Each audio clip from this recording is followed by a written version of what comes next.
말씀 보시겠습니다. 오늘 우리에게 주신 하나님의 말씀은 요한일서 2장 28절, 요한일서 2장 28절에서 3장 10절입니다.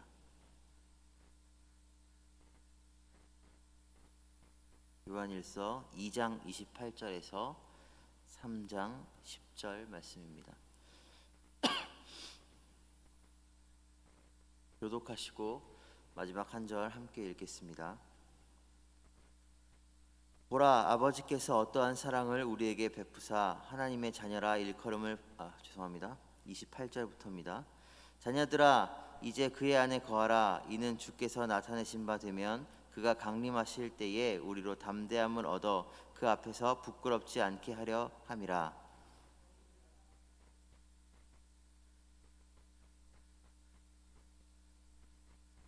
보라, 아버지께서 어떠한 사랑을 우리에게 베푸사 하나님의 자녀라 일컬음을 받게 하셨는가. 우리가 그러하도다. 그러므로 세상이 우리를 알지 못함은 그를 알지 못함이라.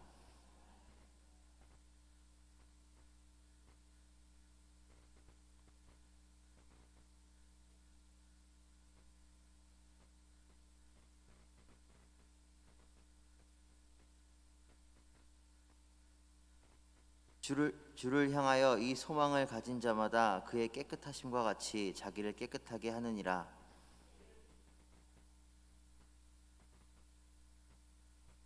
그가 우리 죄를 없애려고 나타나신 것을 너희가 아나니 그에게는 죄가 없느니라.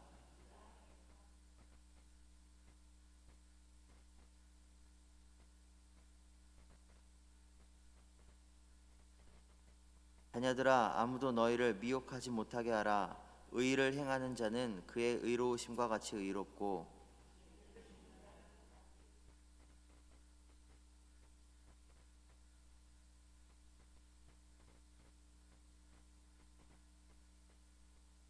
하나님께로부터 난 자마다 죄를 짓지 아니하나니 이는 하나님의 씨가 그의 속에 거함이요 그도 범죄하지 못하는 것은 하나님께로부터 났음이라.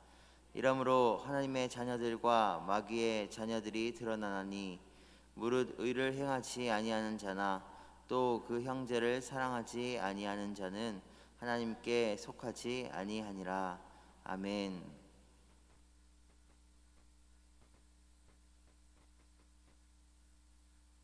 그의 안에 거하라 라는 말씀으로 오늘 말씀이 시작됩니다. 그의 안에 거하라. 소속에 대한 문제죠. 우리가 입으로는 그리스도인이라고 말할 수 있고 입으로는 어디 소속이다라고 말할 수 있습니다만 실제로도 그러하냐의 문제일 것입니다. 우리가 종종 그런 사람들을 보죠. 나는 어디 소속이야, 나는 출신이 어디야, 나는 이런 사람이야 라고 말하지만 실제로 그 사람의 사고방식이나 그 사람의 살아가는 모습을 보면 전혀 그와 동떨어진 것 같은 사람들을 가끔 보게 됩니다. 이것이 일상에서야 그냥 간단한 허풍 정도, 그 사람이 좀 성격이 그래 하고 넘어가면 되겠지만 신앙의 문제로 넘어오면 굉장히 심각한 문제가 됩니다. 나는 그리스도인이야, 나는 구원받은 사람이야, 나는 하나님의 자녀야 말은 하는데 정작 그 삶 속에서 그리스도인의 증거가 나타나지 아니하면 그 사람이 바라고 추구하고 소망하는 것들이 그리스도인의 기준에 전혀 맞지 않는다면 과연 어떻게 그를 우리가 그리스도인이라고 부를 수 있을까요? 이것들은 사실 내면의 문제가 우선되고 또 우리가 서로를 완벽하게 이해할 수 없기 때문에 함부로 서로를 평가하거나 이해하기는 힘든 문제일 것입니다. 그러나 그럼에도 불구하고 우리는 먼저 우리 자신에게 하나님 앞에서 우리 자신을 이 말씀에 비추어 보아 과연 나는 그리스도인으로서 바른 소망과 방향성을 가지고 살아가고 있는가 끊임없이 점검해 봐야 할 것입니다. 왜 문제가 생기는 것입니까? 왜 신앙생활하는데 어려움이 생기고 왜 교회 생활하는데 갈등이 생기고 왜 세상 사람들로부터 손가락질을 받는 것입니까? 그것이 정말 우리가 예수 그리스도를 위해 받는 고난이라면 너무나 기쁘고 감사한 일일 텐데 우리도 어렴풋이 느낄 때가 있습니다. 이것이 예수 그리스도를 위한 고난이라기보다는 서로 간의 갈등의 문제, 마음의 문제, 또 이익의 문제로 인한 것 같다라는 것들을 어렴풋이 느낄 때가 있습니다. 그럴 때 참 교회에 속한 자로서 또 교회의 일부로서 함께 지어져가는 교회의 일부로서 이 교회 공동체를 보며 가슴 아픈 것이죠. 소망이란 단어가 나옵니다. 주를 향하여 이 소망을 가진 자마다 3절 보니까 그의 깨끗하심과 같이 자기를 깨끗하게 하느니라. 어떤 소망을 품고 우리는 살아야 합니까? 지금은 하나님의 자녀, 장래에 우리가 어떤 모습으로 하나님 앞에 설 것인가 정확히 알 수 없습니다. 성경에서 우리가 천국에 대하여 얘기하고 기업에 대하여 얘기하지만 직접 체험한 것이 아니기 때문에 그 영광과 그 기쁨과 그 환희와 그 완전함을 우리는 성경을 통해 대략적으로 짐작하고 상상할 뿐 정확하게 설명할 수가 없습니다. 그러나 그럼에도 불구하고 과연 우리 안에 예수 그리스도와 같은 모습으로 우리도 마지막 날 부활하여서 예수 그리스도 앞에서 그와 대면하여 설 소망이 있는가? 천국에 대한 소망이 있는가? 마지막에 대한 소망이 있는가의 문제라는 것이죠. 28절에서도 우리가 그의 안에 거하라 라고 말하고 있는데 우리가 세상 속에 있지만 예수님 안에서 살아야 되는 이유가 무엇입니까? 분명히 마지막 심판의 날이 29절에 보니까 있고 29절에 보니까 있고 또 우리가 그에게서 낳고 또 28절 29절에 반드시 그 앞에 서게 될 것을 우리가 알기 때문이죠.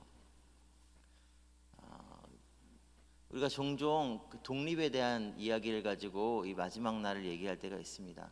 한 매국노가 그런 얘기를 했다고 하죠. 나라가 대한민국이 독립된 후에 그때 왜 그랬어? 라고 책망하던 주변 사람들 그리고 심판대 앞에서 그가 했던 말이 뭐였죠? 이렇게 될 줄 몰랐어. 이렇게 될 줄 몰랐어. 당장은 일제가 영원히 그 힘을 가지고 조선을 지배할 것 같았고 정말 독립의 소망이 없어 보였지만 그래서 일제에 협력하고 같은 동포들을 괴롭히고 조선 사람들을 고통스럽게 했지만 그가 그러한 선택을 했던 이유, 조선임임에도 불구하고 일본인처럼 살았던 이유가 무엇이냐? 독립될 줄 몰랐어 라는 것입니다. 혹시 정말 그러면 안 되겠지만 우리 안에 아니 우리 주변에 마지막 날 예수 그리스도 앞에 섰을 때 우리가 담대함과 기쁨과 감사를 가지고 마치 대한독립 만세를 외치면서 드디어 독립이다라고 거리로 뛰어나왔던 사람들처럼 드디어 구원이다, 드디어 마지막 때다, 드디어 예수 그리스도 오셨다라고 하나님 앞으로 뛰쳐나가야 되는데 그것이 아니라 부끄러움을 가지고 수치스러움을 가지고 두려움을 가지고 우리가 하나님 앞에 서게 된다면 이게 얼마나 비극적인 일이겠습니까? 마지막 날의 모든 것이 명백하게 드러날 것입니다. 우리가 과연 그리스도께 소망을 두고 사는 자인지 아니면 말은 그렇게 하지만 세상에 소망을 두고 사는 자인지는 마지막 날 분명하게 극명하게 드러날 것입니다. 그렇기 때문에 어떻게 살아야 됩니까? 우리는 그 마지막 날을 확신하고 마지막 날 그리스도 안에서 그리스도를 바라볼 기쁨을 소망하며 그와 함께 대면할 그 날을 고대하며 오늘 하루하루를 거룩하고 깨끗하게 살아가야 한다는 것입니다. 그렇기 때문에 우리가 정말 그리스도인인지는 두 가지 척도로 짐작할 수 있는데 우리가 함부로 구원을 판단하면 안 되니까요. 두 가지 척도로 거의 정확하게 짐작할 수 있는데 하나는 바로 이 천국에 대한 소망이고 또 하나는 그 소망을 가지고 오늘 거룩함으로 살아가기 위해 힘쓰는가 삶의 방향성이라고 할 수 있습니다. 그리고 그 거룩함에 대해 힘쓰는 것은 하나님을 사랑하고 이웃을 사랑하는 것, 형제를 사랑하는 것.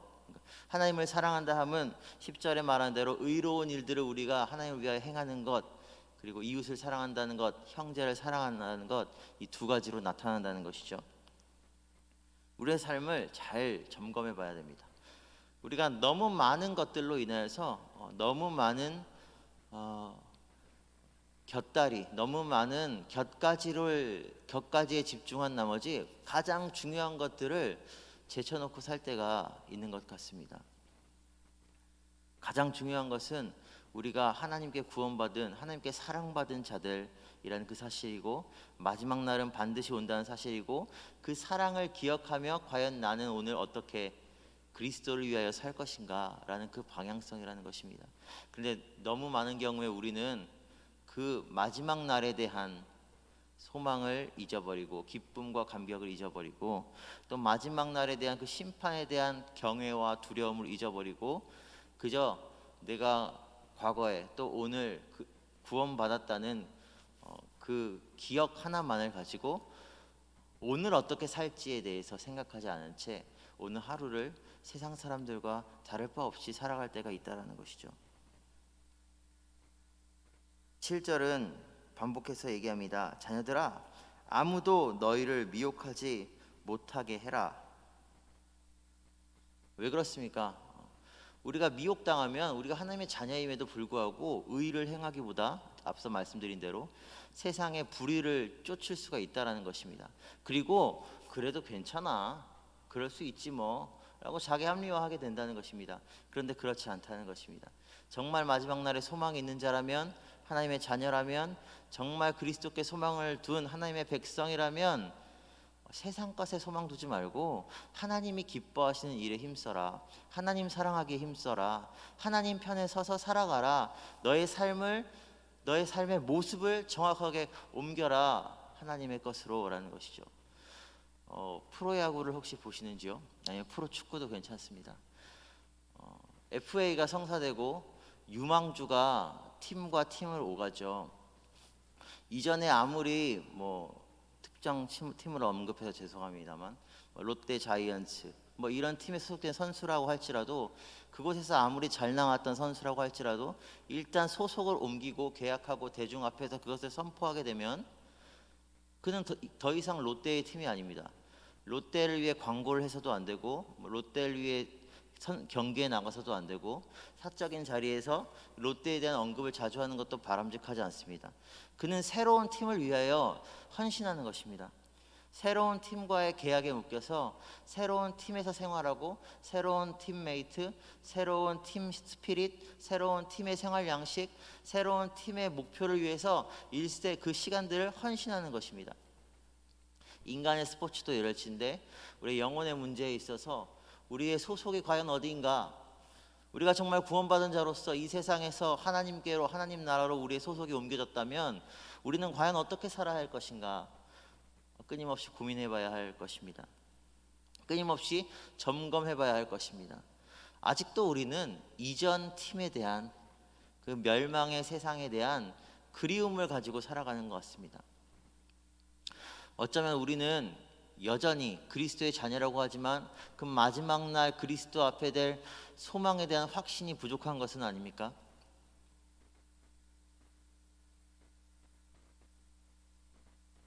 마지막 날에 반드시 명백하게 드러나게 될 것이고, 지금도 어렴풋이 우리가 짐작할 수 있습니다. 그렇다면 어떻게 해야 합니까?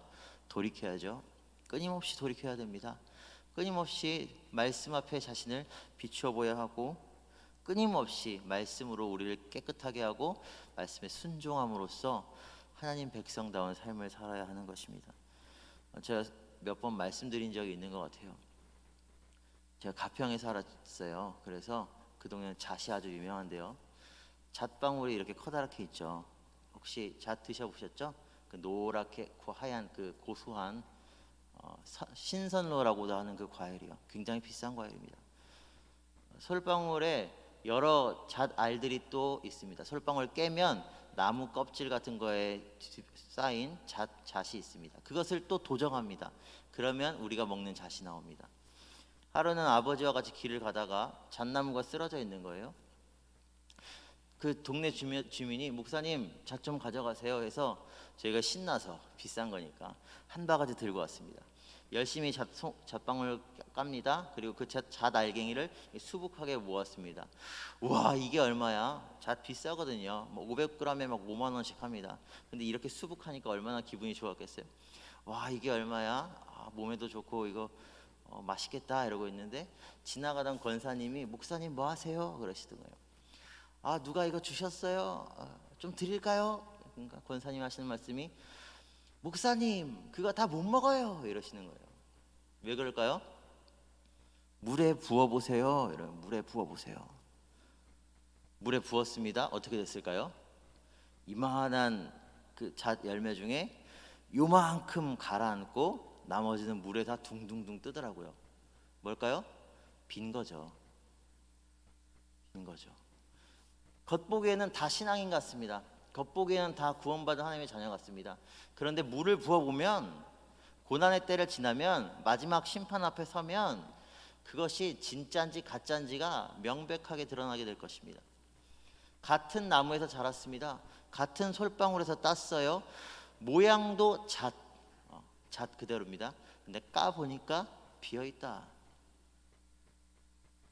우리의 신앙이 그러지 않기를 바랍니다. 우리의 삶의 방향이 그러지 않기를 바랍니다. 마지막 날에 그렇게 드러나는 비극이 우리에게는 없길 바랍니다. 오늘 우리의 알맹이를, 신앙의 알맹이를 채워야 합니다. 그리스도를 향한 사랑과 마지막 날에 대한 소망과 그 분명한 믿음과 말씀에 대한 열정과 순종과 이웃에 대한 사랑으로 우리의 삶의 알갱이를, 신앙의 알갱이를 채워가야 합니다. 9절에 보니까 이렇게 말하고 있죠. 하나님께로부터 난 자마다 죄를 짓지 아니하나니 이는 하나님의 씨가 그의 속에 거함이요 그도 범죄하지 못하는 것은 하나님께로부터 났음이라. 우리를 굉장히 두렵고 시험에 들게 하는 말씀이죠. 나는 죄를 짓는데 그럼 하나님께 속한 자가 아닌가? 그런 뜻이 아니고요. 기본의 문제라는 것이죠. 과연 너는 하나님께 속한 자냐? 세상에 속한 자냐? 잘 생각해봐라. 하나님의 씨가 그의 속에 거한다라는 말은, 하나님의 씨라는 말은 성경에서 생명 혹은 말씀으로 많이 번역되는 상징적인 단어죠. 어제 청소년들과 다루었던 말씀도 내 밭의 비유, 씨 뿌리는 자가, 그 씨 뿌리는 자가 뿌렸던 씨가 무엇이었죠? 하나님의 말씀이었습니다. 하나님의 말씀이 우리 안에 거하는가? 그리고 우리가 하나님의 말씀 안에 거하는 삶을 살아가는가? 거기에 생명이 있다는 것입니다. 우리의 마음밭을 늘 점검하고 돌아보고 자갈은 치워내고 잡초는 뽑아내고 우리가 하나님의 말씀 앞에 살아가도록 우리의 소망을 점검하고 삶의 동기와 태도를 점검하고 끊임없이 그리스도를 바라보는 삶을 살아가야 한다는 것입니다. 그리고 그 궁극적인, 그 점검을 통한 궁극적인 삶의 모습은 어떤 모습이다? 의를 행하는 것, 즉 형제를 사랑하는 것이라고 하고 있습니다. 우리를 움직이는, 우리가 나의 이웃을, 나의 형제를, 우리 교회 성도들을, 가족들을, 믿지 않는 사람들을 대하는 동기가 그들을 향한 하나님의 사랑이기를 소망합니다. 실수로라도 그 사람들을 우리의 어떤 목적을 위한 수단으로 삼거나 그 사람을 어떤 나의 목적을 위한 방편으로 삼지 않기를 소망합니다.